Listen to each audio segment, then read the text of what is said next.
નમસ્કાર. ગુજરાત રાજ્ય તેમજ કેન્દ્ર સરકારની સેવામાંથી સેવાનિવૃત્ત થયેલ પેન્શનધારક મિત્રો, ભાઈઓ તથા બહેનો, સ્વાગત છે આપનું આપણી આ YouTube channel Bhavesh Makwana news YouTube ચેનલમાં. તો મિત્રો, કેન્દ્ર સરકારની જેમ રાજ્ય સરકારે પણ આપી છે આ ઠરાવને મંજૂરી.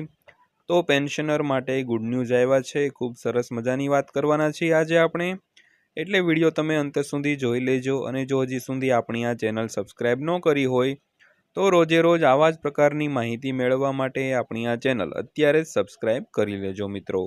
તો શરૂ કરીએ આજનો વિડીયો. તો વિગતવાર વાત કરીએ તો 12% ડીએ વધારો. તો હોળી પહેલાં દિવાળી જેવો માહોલ આવી રહ્યો છે. તો હોળી પહેલાં સરકારી કર્મચારીઓને સારા સમાચાર મળ્યા છે.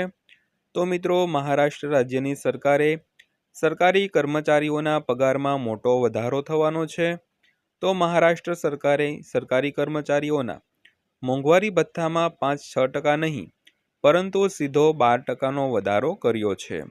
તો મિત્રો, મહારાષ્ટ્ર રાજ્યની જે સરકાર છે, દેવેન્દ્ર ફડણવીસ સરકાર, તો તેણે પોતાના જે કર્મચારી પેન્શનરો હોય તેમના મોંઘવારી ભથ્થામાં સીધો 12%નો વધારો કર્યો છે અને સરકારી ઠરાવ પણ પાસ કર્યો છે. તો મોંઘવારી ભથ્થામાં 12%નો વધારો.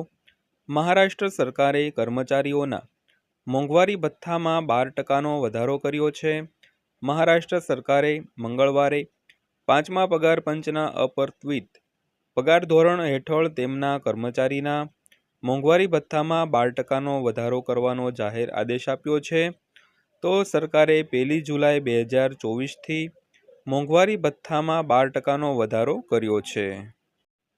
તો સરકારી ઠરાવ એટલે કે જીઆર મુજબ ડીએ 443%થી સુધારીને 455% કરવામાં આવ્યો છે.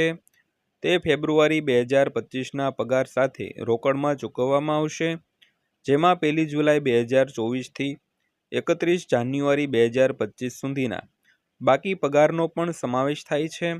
તો રાજ્યના નાણાં વિભાગના એક અધિકારીએ જણાવ્યું હતું કે ડીએ વધારવાથી લગભગ 17 લાખ કર્મચારીઓને લાભ થવાની ધારણા છે. તો આદેશમાં કહેવામાં આવ્યું છે કે સુધારેલા મોંઘવારી ભથ્થા પરનો ખર્ચ સરકારી કર્મચારીઓ માટે સંબંધિત પગાર અને ભથ્થાના વડા હેઠળ ફાળવવામાં કર્મચારીઓને આવેલી બજેટરી જોગવાઈઓમાંથી પૂર્ણ કરવામાં આવશે.